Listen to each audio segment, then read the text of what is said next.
رجائي يا رجائي يا رجائي يا رجائي يا رجائي. الحمد لله نحمده ونستعينه ونستغفره ونؤمن به ونتوكل عليه ونعوذ بالله من شرور أنفسنا ومن سيئات أعمالنا. من يهده الله فلا مضل له ومن يضلل فلا هادي له. وأشهد أن لا إله إلا الله وحده لا شريك له. وأشهد أن محمدا عبده ورسوله. أما بعد فإن أحسن الكلام كلام الله وأحسن الهدي هدي محمد صلى الله عليه وسلم. وشر الأمور محدثاتها وكل محدثة بدعة وكل بدعة ضلالة وكل ضلالة في النار. قال الله تبارك وتعالى في القرآن المجيد: أعوذ بالله السميع العليم من الشيطان الرجيم. بسم الله الرحمن الرحيم. وقل للمؤمنات يغضضن من أبصارهن ويحفظن فروجهن ولا يبدين زينتهن إلا ما ظهر منها وليضربن بخمرهن على جيوبهن ولا يبدين زينتهن إلا لبعولتهن أو آباء بعولتهن أو أبنائهن أو أبناء بعولتهن أو إخوانهن أو بني إخوانهن أو بني أخواتهن أو نسائهن أو ما ملكت أيمانهن أو التابعين غير أولي الإربة من الرجال أو الطفل الذين لم يظهروا على عورات النساء ولا يضربن بأرجلهن ليعلم ما يخفين من زينتهن. وتوبوا إلى الله جميعا أيها المؤمنون لعلكم تفلحون. اللهم صل على محمد وعلى آل محمد كما صليت على إبراهيم وعلى آل إبراهيم إنك حميد مجيد. اللهم بارك على محمد وعلى آل محمد كما باركت على إبراهيم وعلى آل إبراهيم إنك حميد مجيد. سبحانك لا علم لنا إلا ما علمتنا إنك أنت العليم الحكيم.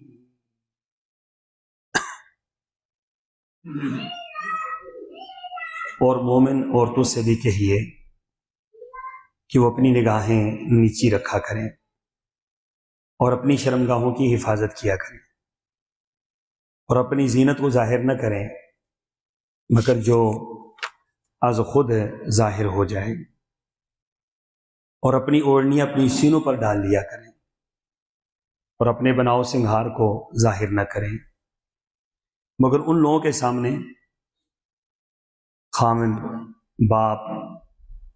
خامن کے باپ سسر بیٹے اور اپنے شوہروں کے بیٹے سوتیلے بیٹے بھائی بھتیجے بھانجے اور اپنی میل جول والی عورتیں کنیزیں جن کے وہ مالک ہوں اور اپنے خادم مرد جو عورتوں کی حاجت نہ رکھتے ہوں، اور ایسے لڑکے جو عورتوں کی پوشیدہ باتوں سے بھی واقف نہ ہوں، اور اپنے پاؤں زمین پر مارتے ہوئے نہ چلیں کہ جو زینت انہوں نے چھپا رکھی ہے اس کا لوگوں کو علم ہو جائے۔ اے ایمان والو، تم سب مل کر اللہ کے حضور توبہ کرو، توقع ہے کہ اللہ تعالیٰ تمہاری توبہ کی وجہ سے تمہیں کامیاب کر دے گا۔ آیت نمبر 31 سورہ النور۔ سامعین محترم، پچھلے جمعے میں چہرے کے پردے کے حوالے سے جو ایک شبہ کا اظہار تھا، اس کا ازالہ کرنے کی کوشش کی گئی، اور اس پر ہی چند گزارشات آج کے خطبہ جمعۃ المبارک میں۔ پہلی بات تو یہ سمجھیں کہ حرف آخر اللہ اور اس کے رسول کی بات ہے۔ منشا الہی، منشا محمد صلی اللہ علیہ وسلم اور سلف صالحین کی سمجھ، ان کا فہم، یہ ہمارے لیے سب سے اہم ترین چیزیں ہیں۔ یہ اللہ تعالیٰ کا قانون ہے جو اللہ نے ہمارے لیے نازل کیا ہے۔ یہ فضائل نہیں ہیں، یہ مناقب نہیں ہیں کہ آپ کریں تو ٹھیک ہے، نہ کریں تو کوئی مسئلہ نہیں ہے۔ یہ اللہ کی حدیں ہیں، اور اللہ کی حدوں کے بارے میں اللہ تعالیٰ نے فرمایا کہ تلک حدود اللہ ومن یتعدی حدود اللہ فقد ظلم نفسہ۔ نہیں لوگوں، یہ اللہ کی حدیں ہیں، اللہ کی حدوں کو پامال نہیں کرنا، اور جو اللہ کی حدوں کو پامال کرتا ہے وہ بہت بڑا ظلم کر رہا ہے اپنی جان کے اوپر۔ کل قیامت کے دن اللہ تعالیٰ کے سامنے اس کو جواب دینا پڑے گا۔ اسلام اختیاری مذہب نہیں ہے، نہ لولا لنگڑا مذہب ہے، نہ اس کے اندر ہمارا کوئی عمل دخل ہے، نہ ہماری مرضی شامل ہے۔ ہم پابند ہیں، جب ہم پڑھتے ہیں نا لا الہ الا اللہ محمد رسول اللہ، تو اس وقت ہم اس بات کا اقرار کر لیتے ہیں کہ اللہ تیری ماننی ہے اور تیرے پیغمبر کی ماننی ہے۔ ہمارے اختیارات وہاں پر ختم ہو جاتے ہیں۔ اگر آپ نے اپنے پاس کوئی اختیار رکھا ہے کلمہ پڑھنے کے بعد، تو آپ کلمے کے معنی کو سمجھے نہیں، کلمے کے مفہوم کو سمجھے ہی نہیں، مشیت الہی کو سمجھے ہی نہیں، کہ پھر یہ کیسا آپ کا اقرار ہے کہ اللہ تیری مانوں گا لیکن کچھ میری بھی چلے گی، کچھ معاشرے کی بھی چلے گی، کچھ لوگوں کی بھی چلے گی۔ یہ دروازہ آپ کو پورے طور پہ بند کرنا پڑے گا۔ اللہ بات تیری ماننی ہے، تیرے پیغمبر کی ماننی ہے۔ دوسری بات میں نے پچھلی جمعے میں اشارتاً عرض کی تھی کہ بڑے سے بڑا عالم دین ہو، اس سے غلطی کا احتمال ہو سکتا ہے اور ہوتا ہے۔ امام مالک رحمہ اللہ بہت بڑے امام تھے، بہت بڑے امام۔ مدینہ طیبہ میں مسجد نبوی میں رسول اللہ صلی اللہ علیہ وسلم کے روضہ اطہر کے پاس بیٹھ کر 30 سال کے لگ بھگ جنہوں نے حدیث مصطفیٰ پڑھائی ہے، تو یہ حدیث پڑھانے والے ہر درس کے آخر میں ایک بات کہا کرتے تھے۔ وہ کہتے تھے لوگوں سنو، مالک کی بات، اوزائی کی بات، سفیان کی بات، ہر ایک کی بات کو رد کیا جا سکتا ہے اور قبول بھی کیا جا سکتا ہے۔ قبول کریں گے دلیل کی بنیاد پر، رد کریں گے دلیل نہ ہونے کی بنیاد پر۔ اور صرف روزہ اطہر کی طرف اشارہ کر کے فرمایا کرتے تھے الا صاحب هذا القبر، یہ جو قبر والے ہیں نا، ان کی کسی بات کو رد نہیں کیا جا سکتا، ان کی ہر بات کو قبول کیا جائے۔ تو کائنات کے اندر واحد وہ ہستی ہے کہ جن کی ہر بات کو قبول کیا جائے۔ باقی تو باتیں اوپر نیچے ہو سکتی ہیں بتقاضۂ بشریت، ہم کسی کی نیت پر شک نہیں کرتے، نہ کسی کی نیت پر حملہ کرتے ہیں، لیکن تحقیق غلط بھی ہو سکتی ہے، ٹھیک بھی ہو سکتی ہے۔ تو اس بنا پر حرف آخر اللہ اور اس کے رسول کی بات ہے۔ اللہ اور اس کے رسول نے جو عورتوں کے حوالے سے احکامات بیان کیے، خاص کر پردے کے حوالے سے، اور اس میں بالخصوص چہرے کے پردے کے حوالے سے، وہ بڑے واضح ہیں۔ ان باتوں کو، اس بات کو سمجھنے کے لیے پہلے چند باتیں اور ہمیں سمجھنی پڑی۔ پہلی بات، جس اللہ نے عورت کے پاؤں تک کی حفاظت کی ہے، جس اللہ نے یہ حکم دیا وَلَا يَضْرِبْنَ بِأَرْجُلِهِنَّ لِيُعْلَمَ مَا يُخْفِينَ مِنْ زِينَتِهِنَّ، فرمایا خبردار، عورتیں راستے میں چلتے ہوئے اپنے پاؤں کو زمین پر زور سے نہ ماریں۔ کیوں؟ پازیب پہنی ہو یا جوتی ایسی پہنی ہو جس سے آواز نکلتی ہو، اور اس آواز کے ذریعے کوئی بندہ متوجہ ہو تو اللہ تبارک و تعالیٰ کو اہل ایمان عورتوں کے لیے اتنی بات بھی گوارا نہیں ہے کہ ان کا پاؤں زور سے زمین پر لگے اور کوئی مرد ان کی طرف متوجہ ہو کر دیکھے۔ اللہ تعالیٰ نے عورتوں کو کہا کہ جب تم زمین پر چلو اور اپنے پاؤں کو جب زمین پر رکھو تو آہستہ سے رکھو، اس پاؤں کی حفاظت کرو، تاکہ دیکھنے والے جو ہیں یا کوئی دیکھنا چاہے بھی تو نہ دیکھ سکے، اسے سمجھ ہی نہ آئے کہ یہ کون ہے کون نہیں ہے، جوان ہے بوڑھی ہے، عمر خوبصورت ہے بدصورت ہے، کیسی بھی ہے۔ فرمایا کہ تم اپنے پاؤں کو زمین پر آرام سے رکھو۔ اس اسلام نے عورت کے پاؤں کی آہٹ کی بھی حفاظت کی ہے کہ یہ بھی کسی کی طرف نہیں جانی چاہیے۔ پھر اسی اسلام نے حکم دیا کہ عورت گھر سے خوشبو لگا کر نہ نکلے۔ عورت کے لیے خوشبو حرام ہے گھر سے باہر لگانا، گھر کے اندر خاوند کے لیے لگانا عورت کے لیے جائز نہیں بلکہ مستحسن ہے۔ اللہ کے رسول صلی اللہ علیہ وسلم نے حکم دیا کہ عورت جب خاوند کے سامنے جائے تو بن سنور کے جائے، جب عورت گھر سے باہر نکلے تو سادی سودی نکلے، بالکل سادی سودی نکلے، اور فرمایا خوشبو لگا کے نہ نکلے۔ حضرت ابو ہریرہ رضی اللہ تعالیٰ عنہ، ان کا تقویٰ تو یہ تھا، کسی عورت کو اگر خوشبو لگا ہوا وہ بازار میں دیکھتے تو اسے کہتے جا واپس گھر کی طرف لوٹ جا اور جا کر غسل جنابت کر۔ یہ حضرت ابو ہریرہ رضی اللہ تعالیٰ عنہ سختی اس قدر کرتے تھے کہ تیری لیے تو جائز ہی نہیں، جب اللہ کے رسول صلی اللہ علیہ وسلم نے فرما دیا یہ حرام ہے عورت کے لیے تو عورت کے لیے حرام ہے۔ عورت گھر سے باہر خوشبو لگا کر نکل نہیں سکتی، اس کے لیے حرام ہے عورت گھر سے باہر خوشبو لگا کر نکلے، اور مرد گھر سے باہر خوشبو لگا کر نکلے، اس کے لیے جائز ہے۔ عورت کی خوشبو کیوں نہیں جائز؟ حالانکہ خوشبو تو وہی مرد لگائے گا وہی عورت لگائے گی۔ عورت کی اس لیے کہ یہ کشش کا باعث ہے، مرد کی توجہ کا باعث ہے، مرد کے لیے کھچاؤ کا باعث ہے۔ جب مرد پاس سے گزرے گا تو عورت کی خوشبو اس کو اپنی طرف متوجہ کرے گی، تو اسلام نے خوشبو کی بھی حفاظت کی کہ خبردار تو گھر سے باہر نکلی تو خوشبو نہیں لگا سکتی۔ نمبر 3، راستے میں چلتے ہوئے عورتیں اور مرد کیا ایک ہی راستے پر چلیں گے، ایک ٹریک پر چلیں گے؟ منع کر دیا گیا۔ امام اعظم سید الاولین والآخرین حضرت محمد رسول اللہ صلی اللہ علیہ وسلم ایک مرتبہ بازار میں نکلے تو آپ نے دیکھا عورتیں اور مرد راستے میں چل رہے ہیں اور اکٹھے چل رہے ہیں، تو آپ نے عورتوں کو مخاطب کر کے فرمایا کہ خبردار کوئی عورت مردوں کے درمیان میں نہ چلے، عورتوں کو چاہیے کہ وہ کناروں پر ہو کر چلیں اور اپنے آپ کو دیواروں کے ساتھ لگائیں۔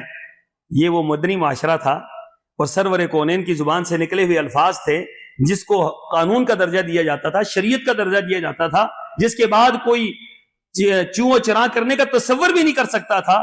تو حضرات صحابیات نے کیا کیا کہ اتنی وہ لگ گئی دیواروں کے ساتھ، اتنی دیواروں کے ساتھ لگ گئی کہ وہ فرماتی ہیں کہ ہم دیواروں سے گھسٹ گھسٹ کر جاتی تھی اور ہمارے کپڑے پھٹ جاتے تھے، لیکن ہم مجلس کے اندر یا اختلاط میں یا مردوں کے درمیان سے نہیں چلتی تھی۔ سبحان اللہ، یہ ان کا تقویٰ تھا کہ اللہ کے رسول صلی اللہ علیہ وسلم نے فرمایا نہیں چلنا تو نہیں چلنا، بات ختم ہوگی۔ آپ ہماری عزتوں کے محافظ ہیں، آپ ہماری دین کے محافظ ہیں، آپ ہماری آخرت کے محافظ ہیں، آپ نے حکم فرما دیا نہیں چلنا سو نہیں چلنا۔ تو عورتوں نے کیا کیا، اپنے آپ کو دیواروں کے ساتھ لگا دیا اور دیواروں کے ساتھ ساتھ چمٹ کر وہ چلا کرتی تھی تاکہ کسی مرد کے ساتھ ان کا سامنا بھی نہ ہو اور مرد سے ٹکراؤ بھی نہ ہو۔ اگلی بات فرمایا کہ جب تم گھروں سے باہر نکلو تو زیب و زینت کر کے نہ نکلو، بھڑکیلے کپڑے پہن کر نہ نکلو، چادروں میں نکلو، ایسی چادر پہنو جس چادر سے بھی لوگوں کو یہ تاثر نہ ملے کہ یہ جوان ہے یا بوڑھی ہے۔ اب قطع نظر اس بات کے کہ یہ جو برقع چلا ہے، برقع ایک نئی، جیسے جس زمانے میں یہ چلا تھا تو اس زمانے میں یہ کہا جاتا تھا، شاید بہت سارے لوگوں کو پتا ہو، یہ فیشنی برقع ہے، یہ لفظ ہمارے ہاں استعمال ہوتے تھے، یہ فیشنی برقع ہے۔ اور جو برقع اس زمانے میں جسے برقع کہا جاتا تھا وہ ٹوپی والا برقع ہوتا تھا، اور اس میں سمجھ ہی نہیں آتی تھی کہ یہ عورت جو ہے وہ جوان ہے یا بوڑھی ہے، تو جو بھی نکلتی یا بڑی چادریں عورتیں لپیٹتی تھی اور اس چادر میں ایک آنکھ نظر آتی تھی۔ اور یہ رسول اللہ صلی اللہ علیہ وسلم کی جب زمانے مبارک کے اندر جب صحابیات نے پردہ کیا تو پردہ ایسے ہی کرتی تھی کہ اپنے اوپر وہ چادریں لے لیتی تھی اور ایک آنکھ سے صرف راستے کو دیکھتی تھی تاکہ پتہ ہی نہ چل سکے کہ یہ عورت بوڑھی ہے یا جوان ہے یا اس کی کیا کیفیت ہے۔ تو فرمایا کہ گھر سے باہر اگر نکلنا ہے تو زیب و زینت کر کے گھر سے باہر نہیں نکلنا۔ اگلی بات فرمایا کہ نماز کے اندر عورتوں نے شرکت کرنی ہے، اگر فرض نہیں ہے عورتوں پر نماز کے اندر شرکت کرنا، آپ پر فرض ہے کہ آپ مسجد کے اندر نماز پڑھنے کے لیے آئیں، لیکن عورتوں کے لیے نماز پڑھنا مسجد میں فرض نہیں ہے۔ ان کے لیے صرف اللہ تبارک و تعالیٰ کا یہ حکم ہے کہ ان کو مسجد میں آنے سے نہ روکو، اگر عورتیں آنا چاہتی ہیں تو ان کو آنے دو، تو آنا چاہیے، جن کا شوق ہے جن کا ذوق ہے ان کو آنا چاہیے، لیکن آنے کی شرائط متعین کی گئی۔ فرمایا مرد پہلے آئیں گے، مرد پہلے آ کر بیٹھیں گے، عورتیں آخر میں آئیں گی اور آخر میں بیٹھیں گی۔ اللہ کے رسول صلی اللہ علیہ وسلم نے کیا فرمایا؟ نماز کا یہ نقشہ ہے، نماز کا، اور صحابہ کا دور ہے، پاکیزہ دور ہے، رسول اللہ موجود ہیں، آپ فرما رہے ہیں مردوں کی سب سے بہترین صف کون سی ہے؟ پہلی، اور مردوں کی سب سے بدترین صف کون سی ہے؟ آخری۔ جو آخری صف ہے مردوں کی سب سے بدترین ہے۔ عورتوں کی سب سے بہترین صف کون سی ہے؟ آخری عورتوں کی، حالانکہ ان کی پہلی ہونی چاہیے۔ عورتوں کی سب سے بہترین صف کون سی ہے؟ آخری، اور ان کی سب سے بدترین صف کون سی ہے؟ پہلی۔ کیا مسئلہ سمجھایا گیا؟ سمجھایا یہ گیا کہ نماز کے اندر بھی، مسجد کے اندر بھی اگر اختلاط ہے تو اس کو بھی شریعت نے روکا ہے کہ خبردار عورتیں مرد سے نماز کی حالت میں بھی دور رہے۔ جس اسلام نے یہ بات کہہ دی، رسول اللہ صلی اللہ علیہ وسلم نے صحابہ کرام کو فرمایا کہ نماز کے بعد نماز ختم ہو تو تم نے فوری طور پر نہیں اٹھنا۔ صحابہ نماز کے بعد بیٹھ جاتے ہیں، نماز کے بعد ذکر و اذکار کرتے، نماز ذکر و اذکار میں بھی 5-6 منٹ لگ جاتے ہیں، اگر نماز کے بعد کی صحیح ذکر کیے جائیں تو 3-4-5 منٹ تو لگ ہی جاتے ہیں۔ تو صحابہ کرام نماز کے بعد فوراً نہیں اٹھتے تھے، ممانعت تھی نہیں اٹھنا۔ اور عورتوں کو حکم کیا تھا کہ سلام پھیرتے ہی فوراً کیا کرنا ہے؟ تم نے نکل جانا ہے۔ عورتیں فوری طور پر نکل جاتی تھی اور مرد رکے رہتے تھے۔ جب عورتوں سے مسجد خالی ہو جاتی پھر مرد حضرات جو ہے وہ باہر کی طرف نکلتے۔ یہ وہ نقشہ تھا کہ جب عبادت کرنے کے لیے عورتیں مسجد میں آتی تو سرور کونین نے ان کی یہ تربیت کی تھی کہ آنے میں مرد پہلے آئیں اور جانے میں عورتیں پہلے نکلیں، اور مردوں کی پہلی صف سب سے بہترین اور آخری صف سب سے بدترین، کیونکہ عورتوں کے پاس ہے، عورتوں کے قریب ہے۔ عورتوں کی سب سے آخری صف سب سے بہترین اور سب سے پہلی صف سب سے بدترین، کیوں؟ کہ وہ مردوں کے قریب ہے۔ تو جس اسلام نے مسجد کے اندر آ کر بھی اصول اور ضابطے بیان کیے کہ مرد اور عورت کے درمیان فرق رکھا اور ان کے درمیان بعد رکھا، تو اسلام کس اجازت دے سکتا ہے کہ عورت جو ہے وہ ننگے منہ باہر نکل آئے اور میدان کے اندر نکل آئے اور مردوں کی قیادت کرتی رہے؟ وہ اسلام اس بات کی اجازت دے سکتا ہے؟ پھر اسی اسلام نے ایک اور جو ہے حکم نازل کیا، نماز کے اندر غلطی ہو جائے، امام سے غلطی ہو جائے تو مردوں کو کیا کرنا ہے؟ سبحان اللہ کہنا ہے تاکہ متنبہ ہو جائے، امام متنبہ ہو کہ مجھ سے کوئی غلطی سرزد ہو گئی ہے۔ عورتیں اگر پیچھے کھڑی ہوں وہ کیا کہیں گی؟ وہ بھی سبحان اللہ کہیں گی۔ سبحان اللہ کہنے میں کیا حرج ہے؟ سبحان اللہ کہنے میں کیا حرج ہے؟ عورت تو سبحان اللہ کہہ سکتی ہے، لیکن اللہ اکبر، میرے اللہ نے کس طرح اس کی آواز کی حفاظت کی کہ نماز کے اندر امام کو متنبہ کرنے کے لیے، امام کو متوجہ کرنے کے لیے، امام کی غلطی پر اس کو تنبیہ کرنے کے لیے حکم دیا گیا مرد سبحان اللہ کہے گا، اور اگر عورتیں ہیں تو ہاتھ پر ہاتھ ماریں گی، وہ ہاتھ پر ہاتھ ماریں گی، وہ تالی نہیں بجائیں گی۔ ایک تو یہ سیدھے ہاتھ پہ سیدھا ہاتھ مارنا ہوتا ہے نا، یہ شروع سے مارنا اس طریقے سے، یہ آپ یہ اس طرح ماریں، یہ نہیں، تالی نہیں بجانی، بلکہ الٹے ہاتھ پر الٹا ہاتھ مارنا ہے تاکہ امام متنبہ ہو جائے کہ اس سے کوئی غلطی سرزد ہو گئی۔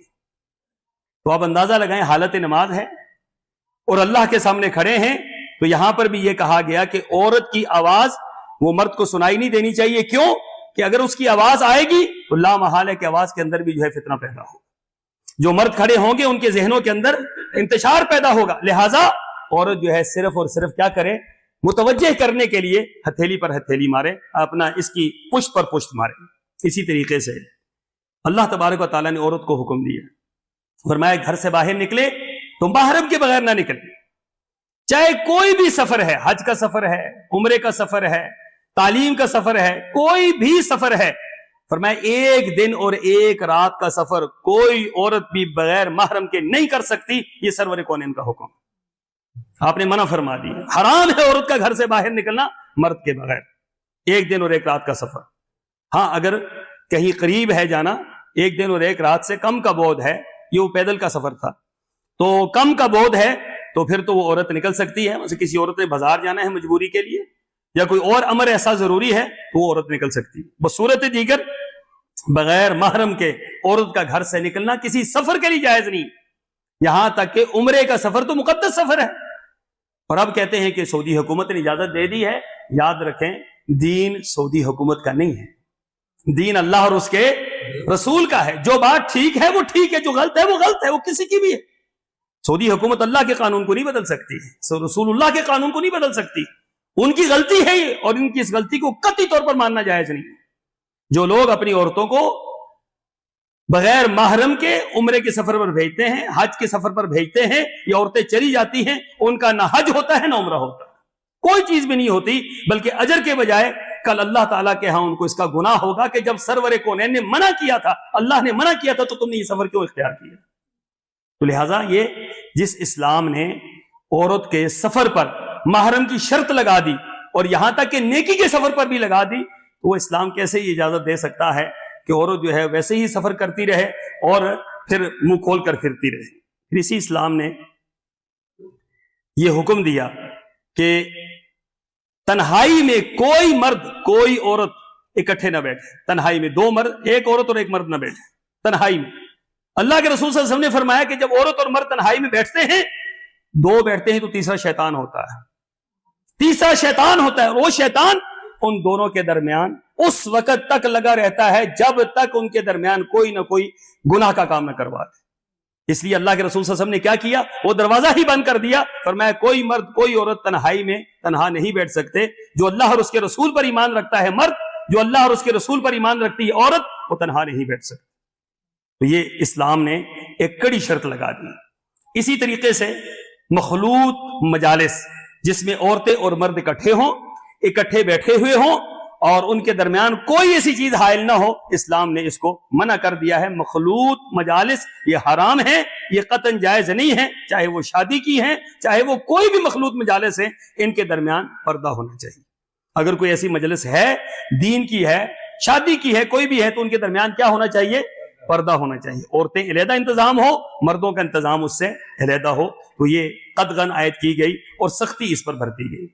اسی طریقے سے اسلام نے یہ پابندی عائد کی کہ کوئی شخص کسی شخص کے گھر میں جھانک نہیں سکتا ہے, گھر میں نہیں جھانک سکتا. گھروں میں سوراخ ہوتے ہیں یا دیواریں چھوٹی ہوتی ہیں, تو گھروں میں جھانک لیں یا اس سے سوراخ سے دیکھ لیں. منع کیا اللہ کے رسول صلی اللہ علیہ وسلم نے, اور فرمایا اگر کوئی بندہ باز نہیں آتا تو کیا کرو, پتھر اٹھاؤ اور اس کی آنکھ پھوڑ دو.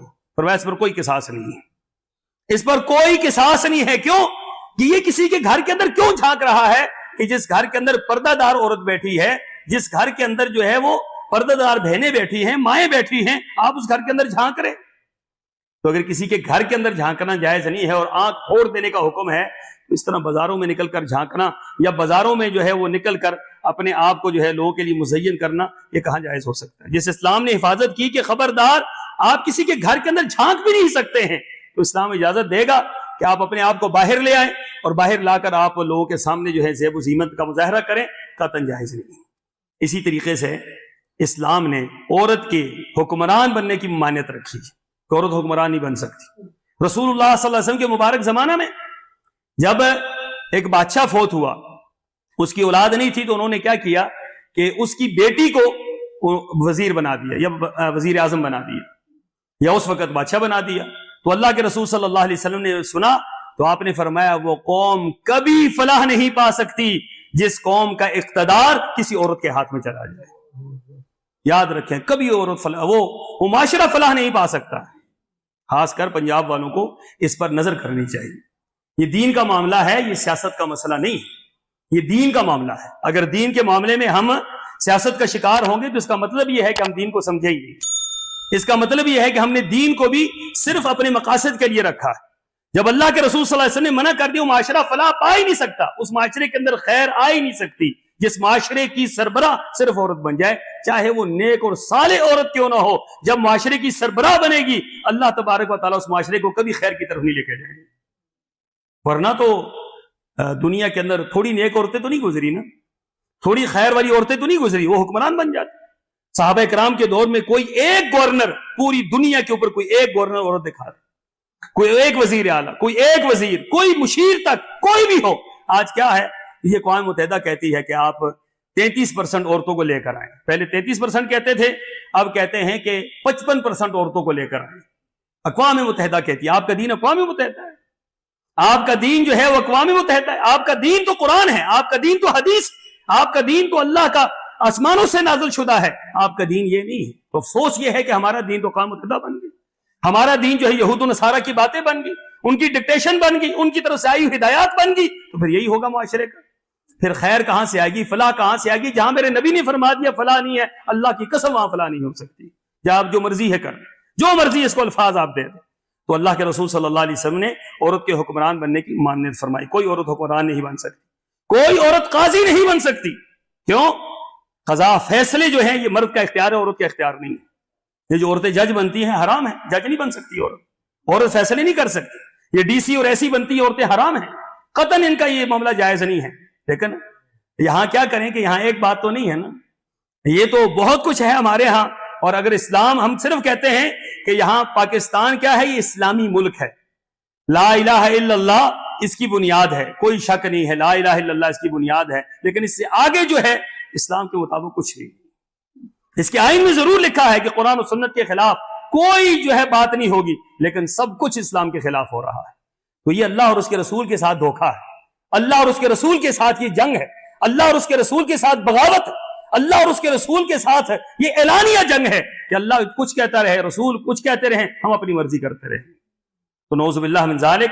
تو یہ فرمایا کہ قاضی کا بننا جائز نہیں ہے۔ اسی طریقے سے عورت پر معاشی بار نہیں ڈالا گیا کہ عورت گھر سے باہر نکلے اور معیشت کی ذمہ داری اس کے ہاتھ میں ہو، فرمایا نہیں، جب باپ کے گھر میں ہوگی تو باپ پر فرض ہے، اگر باپ نہیں ہے چاچا تایا ماموں ان پر فریضہ عائد ہوتا ہے۔ جب وہ خاوند کے گھر جائے گی تو پھر خاوند کا فرض ہے، نہیں ہے تو سسر، نہیں ہے تو اس کے رشتہ دار، وہاں کا فریضہ ہے۔ مردوں کے اوپر معیشت کا بار ہے، عورتوں کے اوپر معیشت کا بار موجود نہیں۔ عورت کا اسی لیے فرمایا نا کہ عورت کو یہ ذمہ داری نہیں دی گئی، عورت کو چادر اور چار دیواری اور گھر کے اندر رکھا گیا اور اس کو ملکہ بنا کے رکھا گیا۔ اس کو اس لیے نہیں رکھا گیا کہ وہ سڑکوں پر رلتی رہے، اس کو اس لیے نہیں رکھا گیا کہ وہ سڑکوں پر جو ہے وہ ڈیوٹیاں دیتی رہے اور پولیس کی ڈیوٹیاں اور فلاں ڈیوٹیاں اور فلاں ڈیوٹیاں عورت دیتی رہے۔ سامعین محترم، یہ اسلام کی ساری چیزیں مخالف۔ تو جو معاشرہ، یاد رکھیں، جو معاشرہ اسلام کے اصولوں پر قائم ہوگا وہ معاشرہ بہترین معاشرہ ہوگا، اور وہ معاشرہ پاکیزہ معاشرہ ہوگا، وہ معاشرہ خوبصورت معاشرہ ہوگا۔ اللہ کے رسول صلی اللہ علیہ وسلم نے عورت کے اوپر یہ قدغن لگا کر اتنے سارے مسائل بیان کرنے کے بعد، اس کے علاوہ سینکڑوں مسائل اور ہیں، سب سے بہترین بات یہ فرمائی وَقَرْنَ فِي بُيُوتِكُنَّ، کہ تم اپنے گھروں کے اندر ہو، تمہاری خیر گھروں کے اندر ہے۔ گھر سے باہر نکلتے ہوئے مکمل پردے میں نکلو۔ حضرت عائشہ صدیقہ رضی اللہ تعالی عنہا کی وہ روایت جو صحیح بخاری کے اندر موجود ہے، وہ فرماتی ہیں کہ یہ جو موقع افک ہے، اس میں فرماتی ہے کہ میں پیچھے رہ گئی اور پھر میں سو گئی۔ جب میں اٹھی تو میں ایک آواز پر اٹھی۔ آواز کس کی تھی؟ صفوان بن معطل السلمی رضی اللہ تعالیٰ عنہ، یہ صحابی تھے، ان کی آواز۔ ان کی آواز کیا تھی کہ انہوں نے پردہ کے احکامات اترنے سے پہلے حضرت عائشہ صدیقہ کو دیکھا ہوا تھا، پہلے دیکھا ہوا تھا۔ جب پردے کے احکامات اترے تو اس کے بعد تو چہرے کا پردہ ہوتا تھا، دیکھ ہی کوئی نہیں سکتا تھا۔ تو حضرت عائشہ صدیقہ سو رہی تھی، ان کے چہرے پر اس وقت سونے کی حالت میں تو پردہ نہیں ہوتا، تو وہ پردہ کہیں ان کا کھسک گیا۔ تو جب یہ تشریف لائے تو ان کی نظر پڑی تو انہوں نے کہا انا للہ و انا الیہ راجعون۔ وہ حضرت عائشہ صدیقہ فرماتی ہیں رب کعبہ کی قسم کہ یہ صفوان بن معطل السلمی نے اس لفظ کے علاوہ میرے ساتھ کوئی اور بات نہیں کی، کوئی ایک جملہ میرے ساتھ انہوں نے نہیں کہا کہ یہ کیا ہوا، یہ بھی نہیں پوچھا کہ آپ پیچھے کیسے رہ گئے، صرف یہ انا للہ پڑھا۔ اور مجھے چونکہ میں نے فوری طور پر پردہ کر لیا، انہوں نے اونٹ بٹھایا، میں اونٹ پر بیٹھ گئی اور آگے چل نکلی۔ تو اس روایت سے علماء کرام یہ بات نکالتے ہیں کہ دیکھیں حضرت عائشہ صدیقہ کیا فرما رہی ہیں کہ نزول پردہ سے پہلے انہوں نے مجھے دیکھا ہوا تھا تو تب مجھے پہچانا، جب نزول پردہ کی آیتیں اتر گئیں تو اس کے بعد ہم نے پردے کیے۔ تمام روایات میں، احادیث کی تمام کتب میں یہ باتیں ملتی ہیں کہ اللہ کے رسول صلی اللہ علیہ وسلم نے اپنی ازواج مطہرات کو پردہ کرایا، صحابیات پردہ کرتی تھی، امہات المومنین پردہ کرتی تھی، رسول اللہ کی بیٹیاں پردہ کرتی تھی، اور سارے کے سارے پردے جو ہے چہرے کے پردے ہوتے تھے۔ اگر چہرے کا پردہ نہیں ہے تو باقی مجھے بتائیں پھر کس چیز کا پردہ ہے؟ فتنوں کا موجب چہرہ ہوتا ہے، تزیین و آرائش کا موجب چہرہ ہوتا ہے، دکھلانے کا سبب چہرہ ہوتا ہے، دیکھنے کا سبب چہرہ ہوتا ہے۔ اگر چہرے کو آپ نکال دیں تو پیچھے پردہ کس بات کا ہے؟ اس لیے سامعین محترم، اگر کسی شخص کا یہ وہم ہے یا یہ اس کا خیال ہے کہ چہرے کا پردہ نہیں ہے، یہ خیال باطل ہے، یہ خیال قرآن و سنت کے خلاف ہے، سلف صالحین کی تشریح و توضیحات کے خلاف ہے. ہمیں اس کی اصلاح کرنی چاہیے اور ہمیں اللہ اور اس کے رسول کی بات کو مان کر چلنا چاہیے، اسی کے اندر خیر اور بھلائی ہے. اللہ مجھے اور آپ کو عمل کی توفیق عطا فرمائے. وآخر دعوانا ان الحمد للہ رب العالمین.